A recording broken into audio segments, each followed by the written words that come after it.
right. Right, we're right. Ladies and gentlemen, Mike, I know we're live. You just ruined my intro. Thanks very much, Mike. Fuck's Wake sake. up, Hey, wake up, Danny. sake, Come on, Mike. get your Fucking shit. keep your mouth shut, will you? Or we'll have to get Burke in here to do the job. Or his missus. One second now. Yeah. Mute Mike. How do I do that now? Did you have the fucking Scooby Doo? You haven't. Mike, you'd probably drive down the car just to make sure you got fucking heard. Either way, ladies and gentlemen, welcome to tonight's episode of Mauls, Balls and All the Breakdown. We're joined tonight by Mike Reedy, Matt Boland, Richard Holland, and good old Len, as some of you might know as Scarrow Two-Tone in the group. All right. I suppose since you're the only Leinster man here tonight, I'll start with you. Yeah, good. Lions 29, Australia 26. What do you make of that match? Well, it was a hell of a test match. And full credit to Australia because they had a smashing game plan and they executed it very well for about 30 minutes. And there was when Skelton and fucking Valentini went off in the second half, that was pretty much it. The waves turned. But I'd say Australia, the biggest downfall for them was letting the Lions get back into that game before halftime.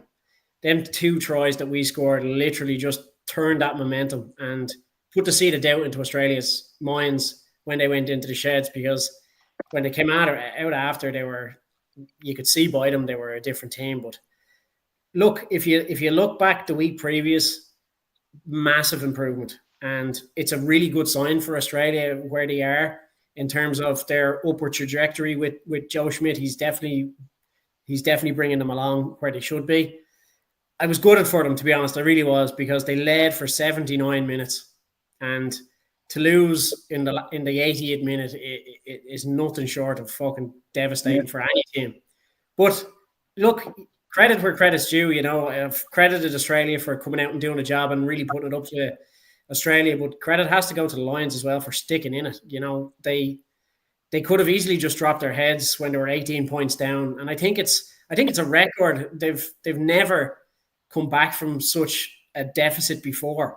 And even Dan Sheehan alluded to that in the end, like when he was interviewed after the match, saying, I've been on the opposite side where we've been behind and never got that result. And we all know he has. It's happened for many times with him. But you could see the elation and the joy on him, because it was an incredible comeback, without a doubt. You know, I mean, I was sneakily wanting Australia to win, because it would have put it to the third test. Would have made it really interesting going into this week in training and mindsets of the two different coaches. But hats off to the Lions, really, because they could have easily just gone, fuck it, that we've lost, at halftime. They could have easily just gone, fuck it. But even Gregor's coming in there. Even Gregor's coming in there and said he wanted to do all this to win, to make it. More to make it. And I think loads of people did, but I only wanted them to win if they were capable of winning, which they showed that on Saturday. If it was a case of just let them win because we want to take it to the third test, no, they had to earn it, and they really did earn it. And that's the focus. And a lot of people are saying that's the nail in the Australian rugby's coffin. I don't think it is. I think that's just another point for them to go, right, we've got to this level, we need to get to the next level now and bring it up again. But, I say Joe Schmidt was raging, but the credit has to go to them. I mean, they put everything into that game. You could see every one of them Australian from 1 to 23, they gave it everything they could, and you could see in the second half they were pretty much out on their feet, but they were so close. They literally, I've never seen it that close at the end. It was just everybody was doing everything. And I know you're going to probably get onto the whole Jack Morgan thing later on, but we'll come back to that later on, right? Yeah. That's why I didn't say it. And so, but look, I'd say from an outside perspective looking in, if anybody was from New Zealand or fucking South Africa or France or any of them looking in on that game, that was an absolute belter of a game to watch as a neutral. Yeah. Peter saying, coming in here saying, butchering an 18-point lead at Test Rugby 11 is criminal. Richard, would you agree with that? Look, it is, I suppose, but the biggest problem South Africa had was, or Australia had, was they were knackered even at half time. Like they changed their prop at half time. He was Slipper. He was absolutely fucking knackered coming off the pitch. I was gutted for him, and like a lot of people here, I would have preferred it to go to a deciding test. It is what it is. It didn't happen. Credit to the Lions; they never gave up. There was a couple of we'll get that. There was one incident in particular that was a little bit, you know yourself. But no, look, the Lions never gave up, and there was fighting them. But the performance that Australia put in, given the shit show that Eddie Jones left Australia in, is absolutely amazing. And the turnaround in about Eddie? What's that, 2 years? And the turnaround that's there is brilliant to see. I think Australian rugby is in a better place now than it has been for the last decade. I'll be honest with you, but 100%. Yeah, and credit has to go to Joe Schmidt. It has to, because as I said, look, Eddie Jones left the fucking. It was a bomb site. There was no other way to describe it.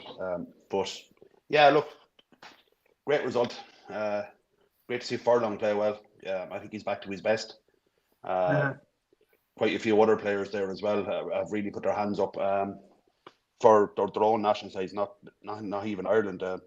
The likes of Ellis Genge, he's been a revelation on the tour. Yeah. Maybe it's the right system by far that has him playing that way, or maybe it's the right players around him and something like that. All these little things can contribute. Len, your thoughts on the Australia Lions game from Saturday? Very much like the lads. I think everybody's in the same camp. Everybody wanted an Australian win there, and then to go to the finale next week, all to play for, would have been a huge spectacle. And it would have been good for Australian rugby as well, because I think it would have generated huge interest across the country to have them in the fight, for the final test. It's probably dropped off a little bit now. But look, as Matt said, it was a cracker of a game, because we were getting this, look, you can't blame Sky. They paid a lot of money for the rights to the thing. And it's been lackluster. It's been, I don't want to say it's boring, right? The first test wasn't great, and more so because Australia weren't really in the game. But by Jesus, when they came out and they put it up to the Lions, it was a hell of a game. It was brilliant. And maybe, I don't know, maybe it's just sort of the Munster man in me, but I like every game to be a dogfight. You know what I mean? These fucking 50 fucking points to 3, they do nothing for me whatsoever. Getting back to where the boys were talking about, where it was lost, 23-5. And in all fairness, you had those 2 quick tries. Then we got back into it to close it down the margin just before half time. But you lost Skelton, you lost Valentini, you lost McWright. They all had to come off. They were all out on their feet. So that was your 5, 6, and 7 gone. The front row had to be replaced. They couldn't. What was it? 2 went on 40, and 1 went on maybe 50 minutes or something like that. So out of your forwards, I think Frost, was it? Frost and Wilson, the 8. That was all managed 80 minutes, which in Test rugby, you need quality coming off the bench, and they just didn't have it. And I think that's really what killed them, because when they had the big ball carriers, McFreight, Valentini, Skelton, Jesus Christ, I was looking at a stat there, 9 clean line breaks the Wallabies had in that game, which is fair testament to them, the way they played, and Joe had them well primed. And we'll get on to Jack Morgan later on. Shortly, look, it was a great game to sit down and watch, and hopefully the final game, Australia are only playing for pride now, so I really hope they put it up to them. And on the other point on that is, I don't think too many fringe players are going to see game time next Saturday, on the basis that I think Farrell will be looking after his own CV, and he'll want a 3-0 whitewash. So I don't think he's going to experiment too much for the final game. And you can't blame him, you know, as a coach to go down under and come away with a 3-0 win. Yeah, fair play to him. Have the Lions ever won a test series No. in recent times? No. No, I don't think. Actually, I They've saw No Lions David. has ever gone and won every game on the tour. I saw David No. Corkery, I think it was, said that it was something along the lines of it was the most underwhelming tour in the professional era. And Yes. any of the home nations would have went down there single-handedly and beaten Australia. Now, I don't agree with that, to be quite honest, which I don't think they would have. Not going back that game, I think you did make the caveat that bar Wales, in all fairness. So sorry, Wales, but yeah, I think you did make that caveat. But just a quick one there, right? Like, you know, we're all happy that like it's over in terms of that the Lions have won the test, the second test, and they've won the series in total. But like a wounded animal is a fucking different beast when it comes to, because they're gonna absolutely want to fucking come out and win that last test without a doubt, and mess it up for Farrell. And I think you're right though, Len. I think he will pick the strongest team he has available to him to get the job done. Just what Matt said, pride is a funny thing, and the Australians will be looking for to salvage some sort of pride out of this. Absolutely, yeah.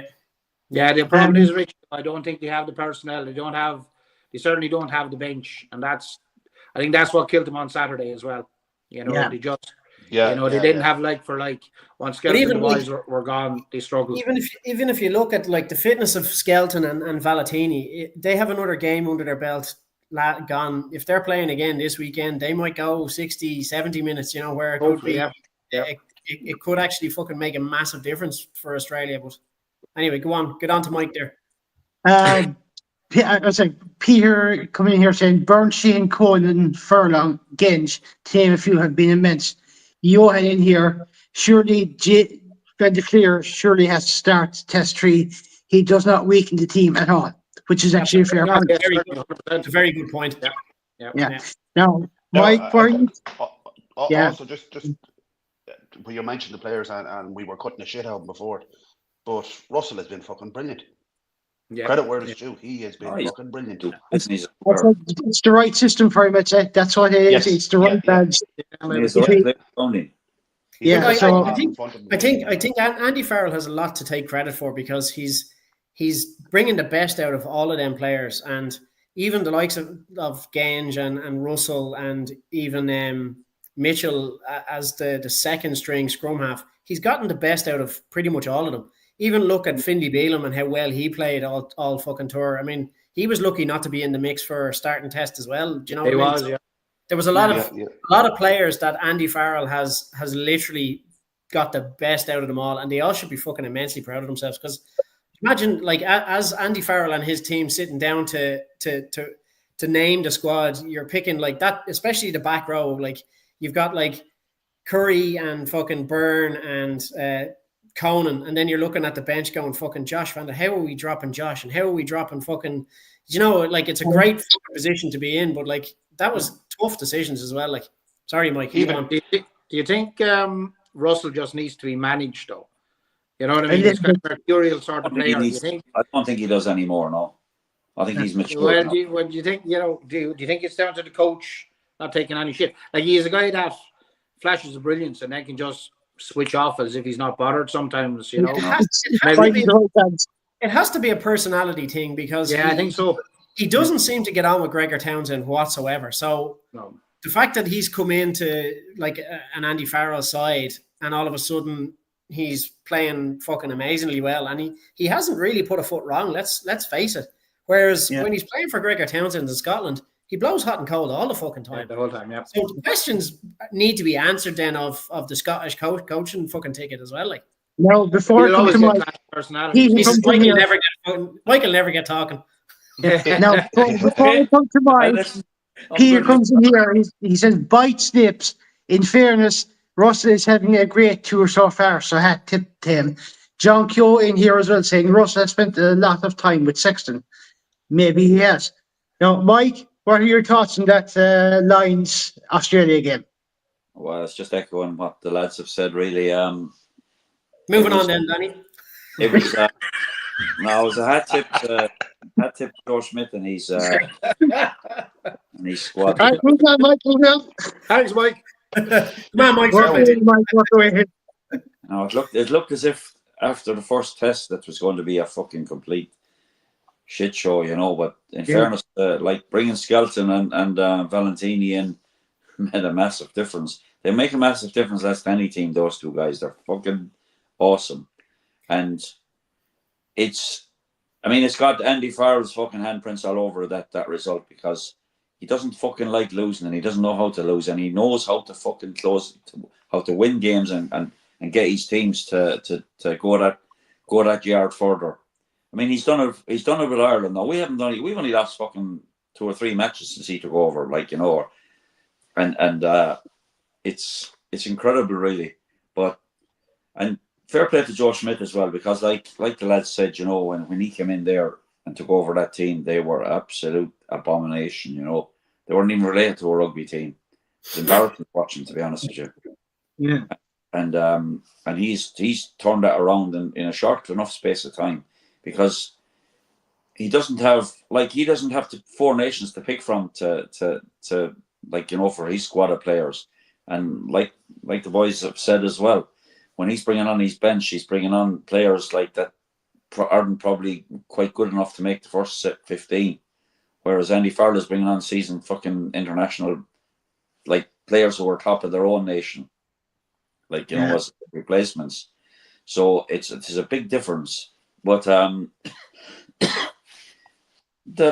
lines were a long way from being fucking flawless. Let's be honest. There's fucking serious improvement needed in parts of that game, and Australia are going to come after us on Saturday. Make no mistake about it. Have to. I think that they have problems on the wings. I'll be honest with you. The lines. Without a doubt, for me, both of them need to drop now. I'd leave both of them out. I would. And Osborne and Mac Hansen to start at the weekend. Yeah, I think. I'd pick Kinghorn on the left wing and fucking Mac Hansen. There'd be my 2 notes. I think Kinghorn, that's Dara's gig. He out of the way, so that's Dara happy. Mm-hmm. But I mean, James Lowe hasn't been inspiring at all. Like, and it's very, very unusual for him. To be fair, the game hasn't been a game for wingers, but even their handling under a high ball has been fucking below average. It's actually the one thing that the Irish players tend to do. They're able to feel the ball. Yeah. I don't know if it's a throwback to the GA thing or what. No offense, Matt, but being able to feel the ball over their head. It's something that the Irish have always been able to do. Yeah, but it's those transferable skills and stuff like that you get from other sport. So we all know that, like, a lot of the GAA players that have come and played rugby and switched, the handling in the air that they have is second to none. And you can actually see it when they're going up, because, like, Shane Horgan was one of those players that made the switch years ago. And you could see anytime he never fielded the ball like that when he was catching. He always had hands up in the air and he just plucked it out of the sky. Do you know what I mean? Was one of the best. Rob Carney was another J player. Yeah. Was under a high ball, you know. And but I know what you're saying about you wanted Australia to win on Saturday, but just to tell you one thing, I would be seriously concerned going into a third test. Had we lost that Saturday, I would be concerned. Because Australia, their tails would have been up, yeah, absolutely. Oh yeah, look. Man, I want the Lions to win this fucking test series, no question. Oh look, I'll be honest, Mike. Right, I'm happy that they won it, but I was looking at it from the perspective of it's been underwhelming so far. So to keep a bit of life into it and to keep everybody entertained, I would say it would have been a better result at the weekend for Australia to win and then put it to the third test. I'm fucking delighted that we have the possibility of going 3-0 because it's great for Andy Farrell. And secretly, I kind of knew we would do it, but there was just still that's something in it, just to spark that bit of life for the last week. Well, with 2 or 3 minutes to go on Saturday, I don't think any of us were very fucking confident that there was going to be, like, there was mistakes. There were mistakes made there, and I don't know what kind of communication between Gibson Park and Finn Russell. Like, as regards getting into position for us, because we were fucking camped like in their 22, and he never got himself into position for a drop goal, which would have won us the fucking. Yeah, maybe he didn't want it. And that's a little bit of a. Well, we're waiting to drop back into the pocket to receive it, but he never did. He never did, no, and that's something. No, that's something that I'd be a little bit of concern about. And the thing about that, Mike, because at this juncture, Owen Farrell was on the pitch as well. Why one of them didn't say, "Listen, give it to fucking me," and I'll yeah. I actually thought. Sorry, Richie. From Gibson Park, that call comes from the 10 or the 12 to It has back to. into the pocket. Yeah. That doesn't come from Gibson Park, you know. They have to fucking want it. They have to have the confidence to want it. In that last period, of the game, I was staring at fucking Owen Farrell to go, is he dropping into the pocket? Is he just going to take a fucking drop goal and win it by a point? And I honestly thought that's the way it was going to go. And especially the fact that you had two guys that could actually manage it, Russell and Farrell. So it gave either the two a chance to drop back into the pocket. I'm not sure I've ever seen Finn Russell drop a goal. I'm not saying he hasn't, but I don't think I've ever seen him. I wouldn't be as confident in Russell going for a drop goal than I would for Farrell, because I think Farrell has just done it so many times that it's second nature to him. Yeah, he's got the minerals to do it as well, hasn't he? He's Now, Mike, I'll come to you on this one. The Jack Morgan incident at the Rock. No, what's your thoughts on that? I'm going to have to. I thought at the time that we were fucking very lucky that we got out of jail. However, there's been I never had the advantage of seeing much replays, because I had to as soon as the game was over, I more or less I had to abandon. So I didn't get much opinion about it either. But my personal opinion at the time was we got away with one. That being said, the general opinion from the hierarchy since has been that we didn't. Outside of Australians, most other people are saying that was the right decision, but I couldn't know. I saw the initial incident, and he did. To be fair, it wasn't like he wasn't high, and he didn't make contact with the guy's head. So most people, including referees, have supported the decision made by. I thought Piardi had a decent game. If I'm honest, I thought he had a decent game. Yeah. I thought he refed it all right. And he did explain, in fairness, that his decision why he gave it. So it's one of those. If it had gone the other way, I don't think many people would have complained. Yeah. Now, Leonard, your thoughts on the whole Jack Morgan incident at the Rock? Because that brought up some bit of controversy. Sorry, Dan, did you say me? No. Yeah, your name's Danny. No, I didn't hear you there for 1 second. Good man, Danny. He missed his opportunity. Look, as Mike said, watching it in real time, when they went back to the thing, and first of all, Keenan had some balls to go around for that try. I think Andy Farrell said afterwards that he was screeching from the box for him to actually pass it. And he went on his own and he managed it. So hats off to him. Like, I was delighted for the guy, because he had a rough start to the tour. But when they went back to it, a bit like Mike, I was kind of going, oh, hold up. We could be in trouble here. And I don't know if you remember back. Do you remember Bundy Aki there last year had a very, against the Stormers, he had a very similar clear out. And he got, not only did he get a red card, he got a ban over his clear. And there was not a lot between the two. Now, in fairness, I think what saved Morgan is the camera angle on Bundy's clear out. It was higher and it kind of showed collision with the head, so you couldn't see any head collision there. And I don't think there was head collision. In hindsight, when looking back on it, I don't think there was head collision there. But it could have gone either. It could have. Look, we've all seen referees. It's very subjective to clear out like that, because since they got rid of the croc roll, right? That before now, a guy would have went in, grabbed him, flipped him over, and it would have been a legal clear out. You can't do that anymore. So he has, like, and as they said, Tizano was very, very extremely low, and that was the only way he could do it. And he didn't make contact with the head, so fair enough. But on the flip side of that, had it been the other way around, and that was us, I think you know, we might be screaming blue murder the same as the Aussies because we would have felt so.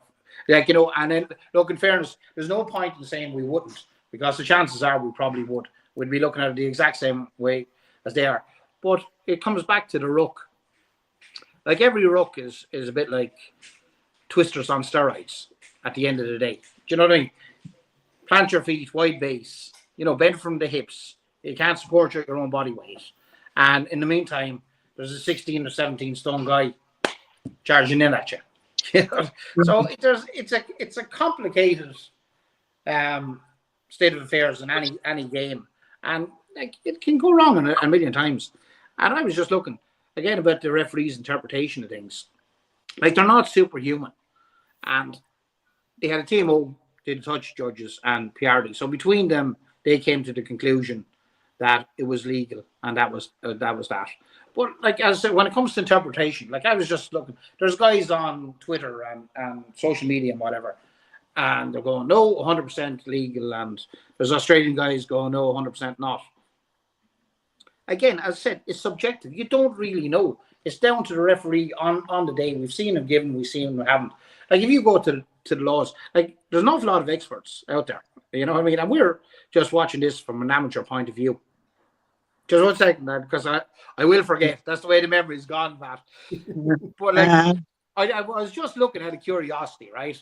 And PRD is the same guy that done Munster. We were down to 14 men for 15 minutes against the Bulls last season, right? And the same referee, after it was highlighted to him by the lads on pitch side, came back and goes, quote, there's too many rules in this game, right?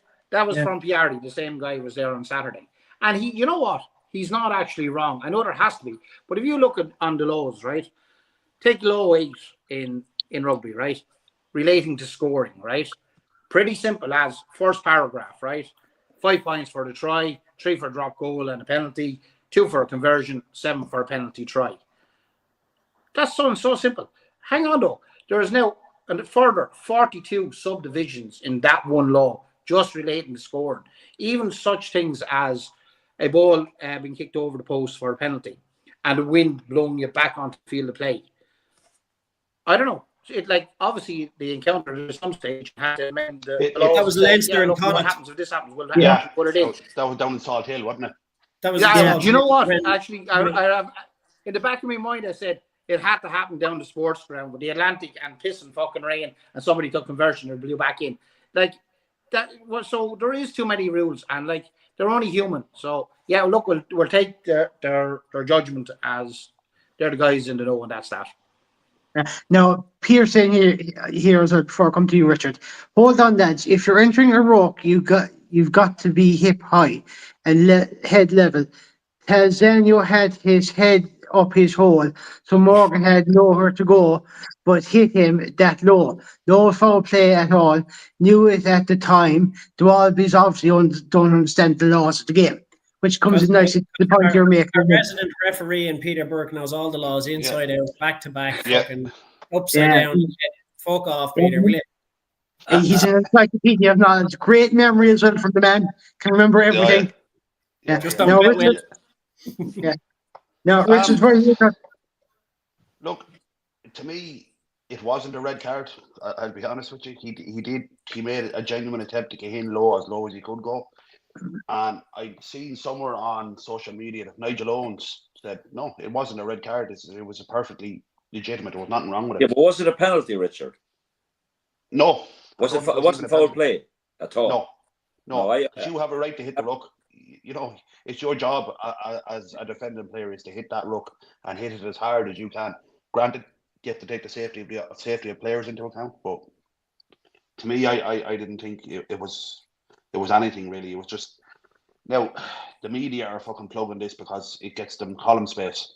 That's the only reason that it's still rumbling on. The match is over, and to me, it wasn't. Now you do see it. Just referencing that Bundy one. I think Bundy got the ban for his reaction more than the incident. Yeah, maybe. If you recall, he was running off. What do you want me to do? What do you want me to do? Screaming at the ref. That was more to do with that than I think the actual incident itself that time. But no, to me it wasn't red. Now, Matt, what are your thoughts on that whole Jack Morgan incident at Rook? Yeah, well, look, I mean, obviously, it's gained a lot of controversy from a lot of people. But like when it happened, I initially thought, shit, we could be in trouble here, and that was looking at it from the live perspective. And we got to remember, like the laws are based on how people interpret the laws and how players and referees interpret the laws. And as Len was saying, like there's gray areas in all that laws, and that's why every law now has fucking subdivisions and subsections and fucking I's and T's and fucking everything, because they have to constantly adapt because something happens and then they have to key that in, factor that in. So when I looked at it again, for starters, right, Tiziano he entered that ruck from the side, right? Not only did he not have his hands on the ball, right? We all know for a ruck to be formed, you need at least one player. So he was there to get the jackal to form the ruck. He hadn't his hands on the ball. So when Jack Morgan came in, and when you saw the replay, Jack Morgan was fucking as low as he possibly could. His shoulders were level with his fucking hips, and he dove and he hit the back of his neck basically. But that was the only place he could hit him safely. Do you know what I mean? And granted, now when I saw it back afterwards, he went down holding his fucking head. He didn't even fucking touch his head anywhere, which immediately thought to me, oh, here we go. Look, another fucking Nick White when your man flicked his fucking tash and he fucking flailed about. Do you know what I mean? So for me, like, Tiziano didn't have his hands on the ball. So like, he was entitled to clear it out. And Jack Morgan hit him perfectly and sweetly and nailed him, as any other player coming in to clean out a would do. Matt, as you said, he entered from the side anyway. He was a legal entry, so it was exactly regardless. And exactly, and even if Jack Morgan's hit was deemed a penalty, it would have been reversing the penalty to Tiziano, so it would have been play on anyway. Actually, Nigel Owens clarified that entering the ruck from the side is a technical penalty, and it would have been foul play from Morgan. Dangerous play trumps a technical penalty every time. So it didn't make no difference. It made no difference because Jack Morgan's hit was perfect, right? And what resulted then was fucking Hugo Keenan having balls of steel to go and fucking score the try. And look, to me, when I saw it afterwards, I was like, I think the refs got it absolutely spot on. And you know, it's very hard. Like I've said, there's grey areas in each of them laws, and it's up to players and referees and how they interpret the laws. It's like the whole Dan Sheehan scoring the try, right? People were giving out fuck because he jumped, but when you look at the law, you're allowed dive in the act of scoring a try. Yes. But people were trying online, going, "Oh, but fucking Blair Murray got fucking penalised for jumping." Blair Murray hurdled. He relaxed. To that point, Jesus Christ, lads. Blair Murray jumped over a tackle, was nowhere near actually into the attempt to score on a try. So, and even if you look at Dan Sheehan, he just dived. He didn't jump over Anton anyway. So, and again, that's down to his interpretation of the law. So, Johan in here says you have to love Matt's fuckings. But there's a good question here now, lads. And Mike, I'll come to you on this one. Peter says, would the panel agree then, as a few have called, for that the jackal should be banned? Personally, no. No. Right? No, I'm the same. It's a fucking vital part of the game now. Yeah. It's an integral part of the game. No, it's something that probably does need to be ratified, and you know, there's too many. There are some grey areas with the jackal. Because they're obviously they've outlawed certain aspects like the croc roll and the other neck roll. Even a neck roll outside of the croc roll, the full croc roll is also outlawed now. So there are aspects. I think the jackal is a vital part. If we tinker with the game too much, lads, we're going to end up with fucking rugby league or whatever, you know. And Another thing I wanted to say about Tiziano, his reaction on Saturday I think the referee probably sat there or was looking there and thinking, this fucker's tried to con me here, by the way. I don't like, and referees do not like that. They don't like a player like thinking, because obviously there's so many camera angles and they all prove that there was no contact made with his head. It's embarrassing, like, for a rugby player now in this day and age where it can be proven categorically whether he's cheating or not. And he was cheating. You know what? They should be fucking banned then, or they should be given carded, because the more that they get away with it, then the more they're going to do it. Like, what I would say, in Nigel Owens' famous words, "This is not soccer." Yeah, but the referee actually has the power to do that. That's the thing about it. Yeah, but they should start making examples of players. Yeah. I think the referee handled it very well. If to be honest, Saturday now, and he explained it well. But I bet he was thinking when he seen that, he thought, "You little fucking arsehole, by the way, trying to cheat your way in." Yeah, okay, I suppose in a moment, any guy's going to do whatever he can to get his team a penalty, you know, and the score. Okay, but that was the score. There's gamesmanship as well and sportsmanship, and to be honest with you, the way he's catching it, just kind of pulling the fucking piss. And one more question, Mike, before we move on to Lynn. Are you trying to outswear Matt tonight? Because he's been fucking an awful lot. I picked me. Best of fucking luck, Danny. You're having a fucking chance. Lynn, what's your thoughts on the bracket? I haven't sworn once. What's the matter with you? You're talking about me, Mike. You fucking idiot. No, he asked me if I was trying to outswear you. Oh, yeah. Not a chance. No, Lynn, no.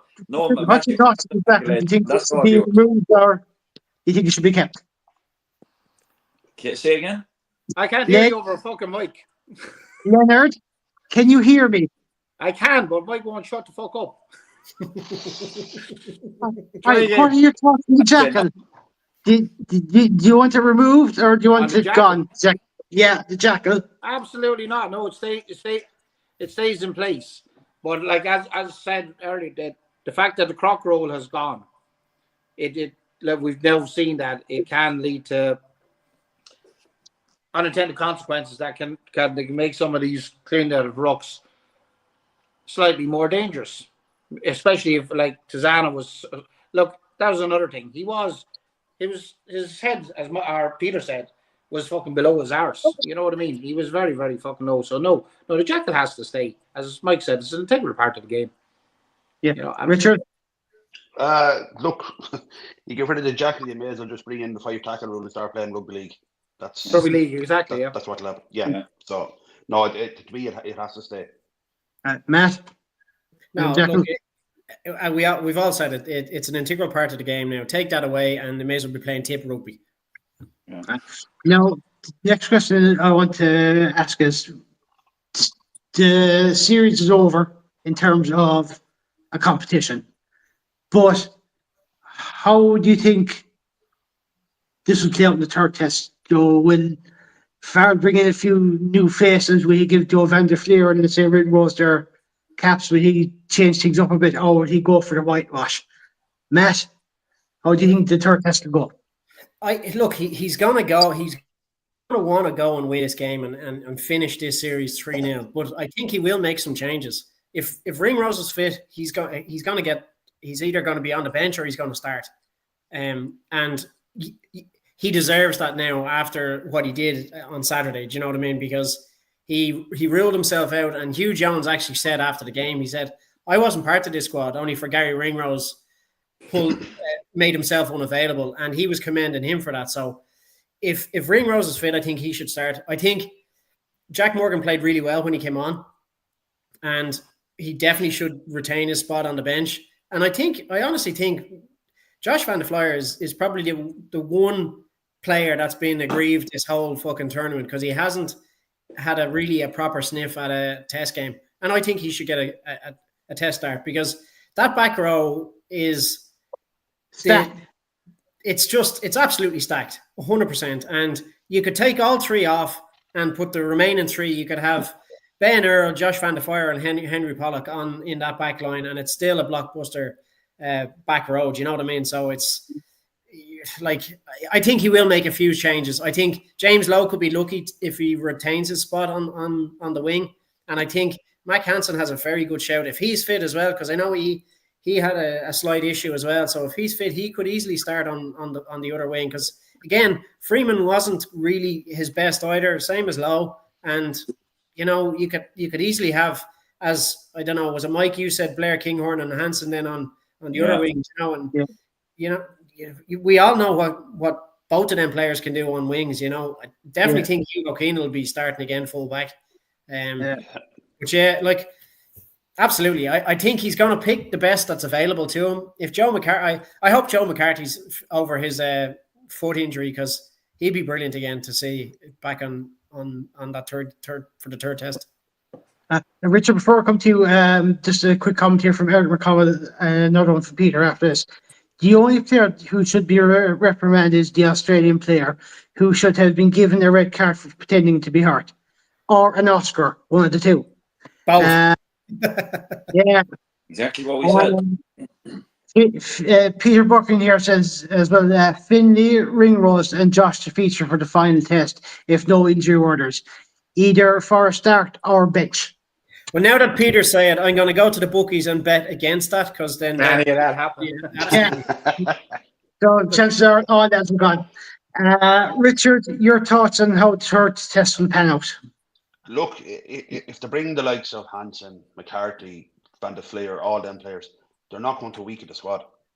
They're that good that it's not going to weaken the squad in any way. I want to see Van der Fleer get his cap, and Ringrose especially given his honesty last week, which has to be commended. He could have very easily said, "No, I'm going out and played that game and got his cap," but he didn't, and he has to be saluted for that. But no, look, there might be a few changes, but overall, I don't think the squad will be weakened by any of the players that we mentioned there coming into the squad. Yeah. Len, are you drinking water? Skin is clear, you gobshite. Need vodka, Danny. Just saves fucking time. Oh, that's great. I know it's talking of water. Oh, I have to drive later. I'm on the water tonight. Oh, poor man. Eric talking in here as well. The line should be absolutely going for the whitewash. We must not take our foot off the gas. I don't think. Do you think that's right, Lynn? 100%. Yeah, look, we've said it already. I think he's going to go for the 3-0 for his own CV. But just like the lad said, there's not a team in the world that Van der Fleer would weaken. So, and I'm just surprised he hasn't started or appeared off the bench in any of the tests. It's fucking baffling. I really don't know why. Lowe and Freeman again, they haven't been at their best. Unusually for Lowe, he hasn't offered.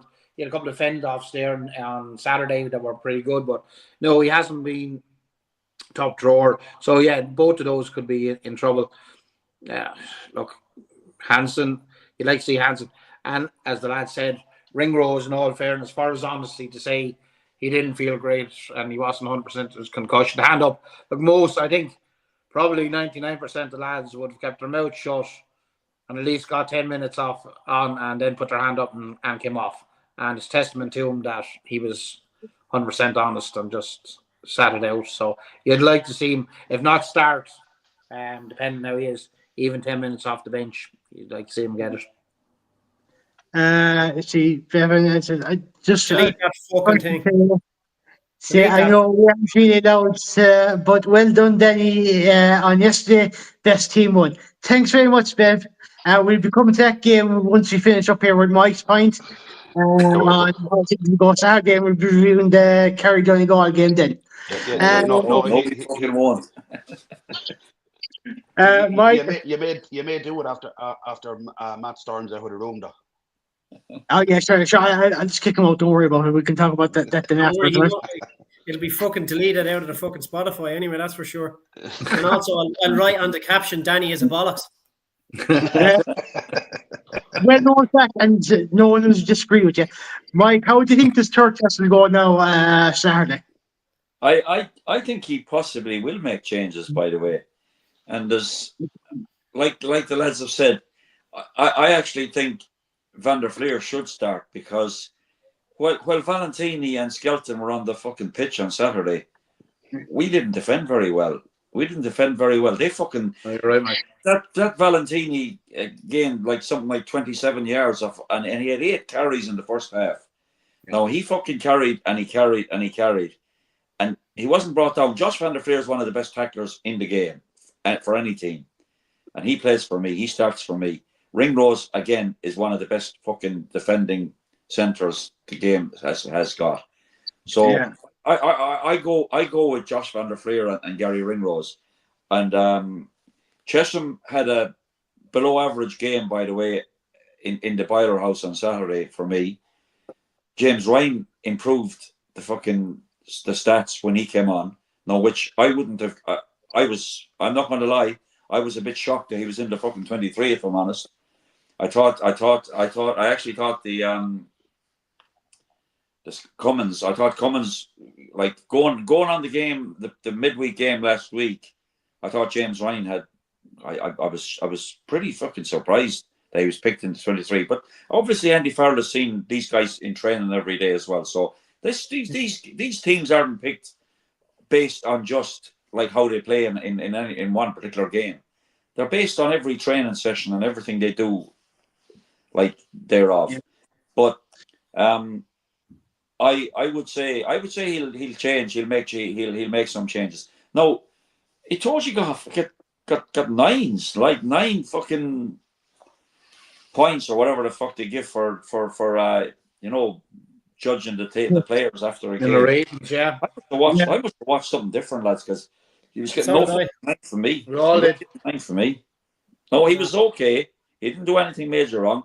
But Tom Curry was cut out of position a few times when Valentini was fucking running at us and Skelton was running at us. So, and they're some of the awards that have been given to the guys, after games are. I don't sit well with me, I don't. I maybe I make my own judgments, but a lot of them are not reflective of actually of how they played, because I told you gave away 2 penalties in that fucking first half. The first half, yeah, and he gets a fucking. I'm sorry, he gets a 9. That's me cold. I mean, fucking Tommy Bowe got 0 once in a fucking game. 0. Yeah. 0 inch. A 0 out of 10. He's the only player in history to get a 0 out of 10. Tommy Bowe did. Yeah. But that's not right. Like, I mean, you should at least get 1 for fucking lining out, like. Yeah. For showing up. For showing up, like, it's like your leaving cert. You should get like 10 points for putting your name on the paper. Put your name on the paper. But I mean, Chesham to me didn't do enough to hold his place. I think Joe McCarthy will be back in if he's fit. Yeah. I think Ty Byrne has earned the right to start again. Jack Conan has earned the right to start again. Just thinking about that, Mike. We don't want 14 Irish the fact players. That there we go on there. Yeah. I was just thinking the fact that Byrne hasn't appeared as lock, right? And he's played 6. Yeah. It may be the reason that some of the other flankers are not getting game time. Because he's been so solid at 6. Yeah. So maybe it had Byrne been in the engine room instead of playing the 6. They might have thrown Van der Fleer on the other side. You know what I mean? He might have got a run out. So that might be why some of the other flankers aren't getting as much game as they should be. Ty Byrne, to be fair to him, he's at the moment his form, he's too good to drop. Oh yeah, absolutely. His form's, you couldn't he has to start. Yeah. When that's before we move on, that's Peter Burke said here, discussed last week with Matt and Zakaya, the rugby on the Lions tour has not been great at all. Matt, would you agree with that? Well, I was there. Yeah, so Richard, sorry. Richard, we agree with that statement. Matt, do you agree with yourself? I do agree with it, yeah. As I said, it's been very underwhelming as a tour. It has been underwhelming, and I was really hoping that to spike a bit of life into this tour for the final 2 weekends, an Australia win to draw the series would have been ideal, because you'd see it in the stadium next weekend. Do you know what I mean? And I think they could struggle to sell it out now next weekend, because why would the Wallaby supporters want to go and see a game that they've pretty much essentially already lost? Like, Yeah, and it's again, dead rubber. But just on that point, Matt, they're not South African supporters, so they probably will sell it out. that is very Another true. point That's very is true. I didn't see one person on their phones in the fucking stadium last Saturday, which makes a fucking change. They were so invested. Because the previous week, there was a bank of them. Remember what I was saying? There was 30 Yeah. and they were like... It's all them influence. They should be fucking outlawed from fucking games. I know, I said, no, I don't think these were influenced. They looked like a team, because they were all wearing, like, fucking whatever. Water park fucking jerseys or whatever. But, like, most Fucking hockey team or something, were they? What? Stag Were do. they a hockey team or something? Were fucking... Yeah, I don't know Beach what the fuck they volleyball. were, to be quite fucking honest with you. But who goes to a fucking live game, has the tickets, and sits there fucking on their phone? Fuck off, will you? It's somebody that doesn't pay for the fucking tickets. That's who. Yeah, well, yeah. Like, what do you think? Do you think of the Lions tour so far, rugby wise? Do you think it's been good or bad? It has been underwhelming, because see all the regional squads that have played. Yeah. There's not one of them being. I mean, I know the Pacifica or whatever the fuck you call them, and Yeah, First Nations squad. Yeah, they pushed it tight, and let's be honest, it was an embarrassing display from the fucking Lions. That game was yeah, large. There's been a few games now that didn't really raise the fucking, didn't raise the standard high enough.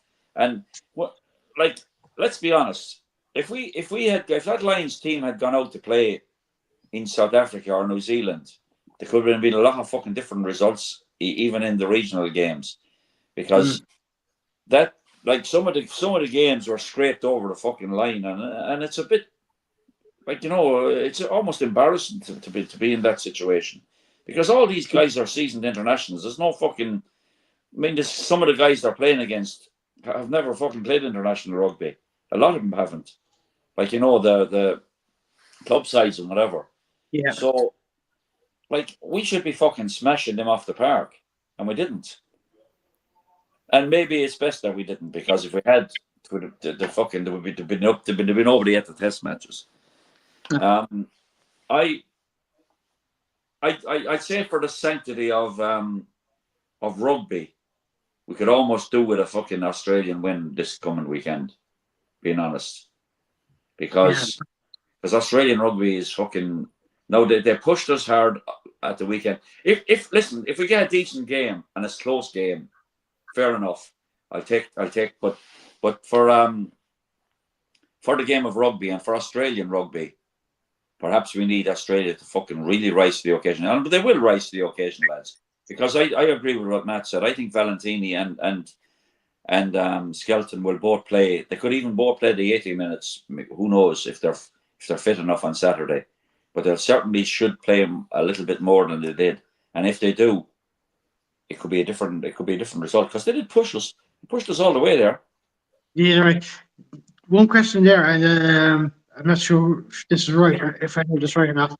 Joe Smith is finished up with Australia after the Lions tour, isn't he? He's finished up certainly before the autumn. Yeah, So. he said that before, months ago, before the tournament, before it even began, that he said he was stepping down. Should they have the replacement ready to go? Yeah, right. Yeah, but I'm not too sure if I was right in hearing that or not anyway. So no, you're spot on, Danny. I hope they fucking completely tits up now again in light of that. No. Oh yeah, I hope not. Jesus, that'd be definitely the right direction. Yeah, because I think he's laid an awful good groundwork for Australia and rugby, but I think they're a bit like the Wales of Southern Hemisphere, just kind of going through a bit of a shit show at the moment and trying to get themselves. Yeah, but just remember, after when the Lions tour is over, Australia's next two matches are South Africa. Yeah, sounds good. Yeah. You know what? That will not be pretty. At the end of that game, when Joe was being interviewed, it was the most animated I've seen Joe Schmidt ever. He was he was pissed off over that decision. And, like, Joe was always Mr. Cool, Calm, and Collect. You know, he never raised his voice. His fucking head was on fucking fire. But just by the by. Who's the replacement for Josh Smith? Bev Evans asking, is it Les Kiss? It's not Les Kiss. Yeah, I was thinking that as well. Someone else, I think, all right. It is a New Zealand, another New Zealander, as far as I know. I'm trying to fucking Google it here because I saw it last week somewhere, and Yeah, I'm pretty sure it's not Les Kiss. I think he might be. Now he might be on the coaching ticket, but I don't think he's the head coach at all at the end. definitely not Les Kiss. No, he's a good coach, but like a lot of coach, he's one of those coaches that'd be a better assistant coach than a head coach, especially at this level, I think. Anyway, whilst Matt's finding the replacement, we have the Irish women's. They're playing their first of the summer series this weekend as well on Saturday. It's one of the 2 warm-up games before the World Cup this year. Actually, Neil McKeown saying it is Les Kiss. Oh fuck! It isn't. It is Les Kiss. Fuck's sake, she's right. No, There we go. Well done, Bevan. There you go. That was some more fella. Yeah, no, Trust- well done, man. Trust Neil McKeown to get that right. Anyway, he says here as well, it takes over in summer Neil. 2026. So that's next year he's taking over, is it? All right. Yeah, Schmidt's staying on till then, is he? must be. Yeah. No, That's sorry. That's 26. It's Tom Donnelly that's taken over for after Joe Schmidt. That's Oh. an interim basis, obviously. Les Kiss is taken over in summer 2026. Yeah. Right. But Tom Donnelly is taking over. Again, intern is it? Yeah, or something like that. Yeah. Yeah. I suppose so, yeah. So maybe that's where it is anyway. No, But don't know. Okay. Yeah. I expect Neil McKeown to come in there with some kind of comment to clear that up, all right. So thanks for that. Anyway. But saying the Irish women, they have their first test or summer test and World Cup warm up this weekend in Cork. They're facing Scotland. Now there has been back and forth results between those 2 teams recently, whenever they've met. And Scots, like since you are Irishmen in Scotland, how do you think that game could go? Do you think it'll be another tight one? I'm expecting great things from this Irish team in this summer series. I am, and in the World Cup, I genuinely think they've been heading in the right direction for more than a year now. The transformation has been absolutely nothing short of astounding. Under is it Beman, his name, or Berman? Scotland, yeah. And I think he has turned them. He's turned an absolute what was like it was bordering on embarrassing the way we descended, what we descended into. But the transformation has been astounding. We went away to Irish. I say the Irish women's team went away to play in Canada or North America last year. And the green shoots appeared straight away. We beat New Zealand, and we had a decent Six Nations. Only lost to France very narrowly, and could have won that game. And England didn't disgrace us either. I have great hopes for this team. Really do. Yeah. I don't listen, lads. I don't think we're going to be close enough to threaten the World Cup, but we'll fucking frighten a few teams, so we will. And we'll beat Scotland. We'll beat Scotland, no question about it, for me. They've been tight, all right, but thankfully the game is in Musgrave. Bishop Lane, how do you think that Ireland-Scotland game might go? Yeah, I'd be with Mike here. I honestly think the girls will do it, to be quite honest with you. And I think the World Cup, don't they have New Zealand again this World Cup? Yeah. They have New Zealand, And they have New Zealand, Japan, and Spain. And Spain. Canada. No, Who? Spain. Oh, Spain. Spain. Sorry, it was Spain. Yeah. No, they have Canada in another warm-up game after the Scottish game, don't they?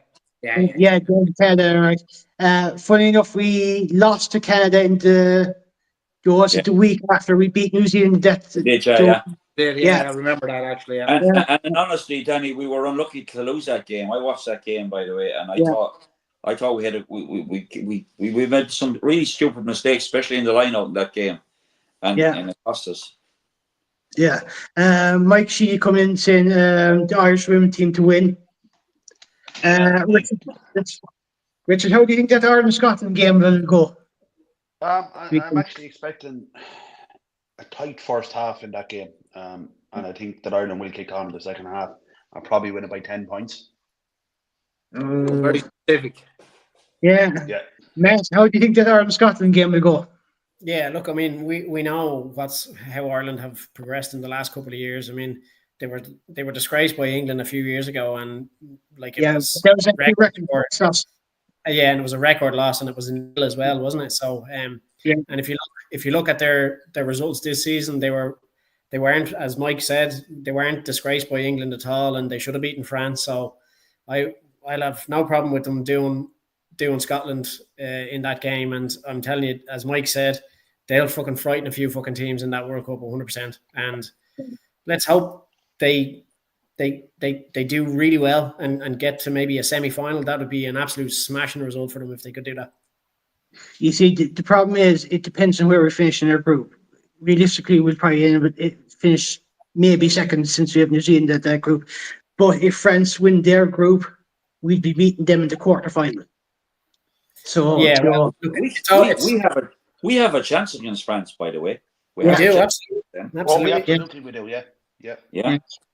But like, to be honest with you, you want to avoid England, avoid Canada, and avoid. We'll be playing New Zealand in the group, so we can't play them. So if we avoid Canada and avoid England, France for me would be the better draw for us. They'll be going into that tournament with the aim of beating fucking New Zealand in that group game. Do you know what I mean? And they've beaten them before, so they'd be capable. You know, it's not as if it's happened before. So it's definitely in them. Yeah, it's definitely there. And you know, like we saw how good this women's team were from last year to this year, and they are on an upward trajectory as well. So God knows what they'll do now come this summer. Yeah, but no fairness to Matt, you know, it wasn't so long ago they were getting changed in car parks. So thankfully all that shite's gone out the window, and you know, there's kind of parity team there. Yeah. There's a lot of professional there as well. That's how embarrassing the IRFU allowed our Irish women's team to become. Yeah. Like that's shameful. That's what that was. I'll give some background information on this as well, because we have faced all three of those teams in our group within the last 4 years. We've lost Spain in the qualifying group for the 2021 World Cup 8-5. 2 years later, we met them in the WX15 tournament. We beat them by 2 points. A lot of those players were in those both matches. What's the other team we have as well? Japan. We met them in 21. It was one of Keir Griffin's last matches as captain for Ireland. We beat them. The Irish women's team had their first ever tour to Japan in the build-up to the World Cup in 22, because it's delayed a year because of COVID. We drew the series 1-1.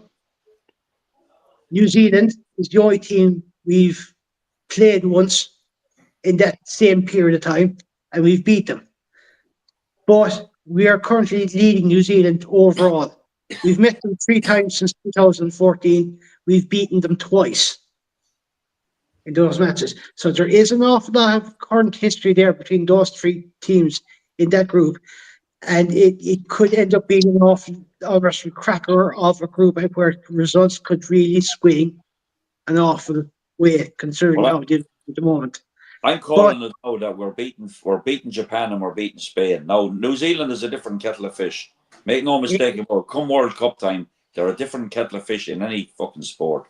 So it's going to depend on.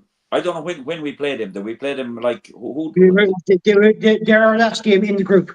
New Zealand. Well, that's the group decider basically. Then, and you know something, we're capable, lads. We're capable. If we can stay injury free in the first 2 games and have a strong squad for the last one, they'll have 2 games under our belt. It's the best time to play New Zealand. Yeah, but Pierce in here, and I remember Fiona saying this as well when we were on the video together. She said we think we'll beat France if we actually meet them in the quarterfinals. I'd be fairly confident of that as well. They have every shout of fucking beating France in a quarterfinal. But let's just say, right, they beat New Zealand in the group stages and finished top. Who did they play then? England, likely. No, it's not England, because they're on the opposite side of the bracket with Canada. So we won't if we get to quarter final. I'm not sure. I can't check it there now. They'd have But to be the runners up in the other group, Danny. I don't Yeah. know now. which might be USA. I think, Yeah. but I'm not sure. It's not them because I know England and Canada are on the opposite side of the bracket as far as I know. But Yeah. then that's their aim. That's their goal then, to beat fucking New Zealand in the group stages as well. Yeah. Listen, they want to win every game.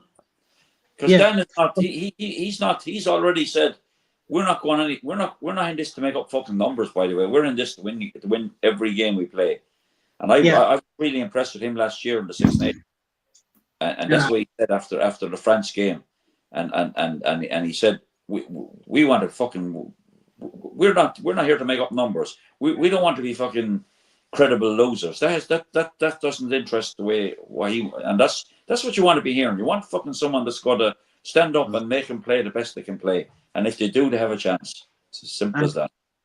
I leave before we wrap up. I leave one more question there from Neil McKeown. It says Tom Donnelly is replacing Jeff Parling after the Lions tour. So maybe that's what the whole Tom Donnelly thing is coming in.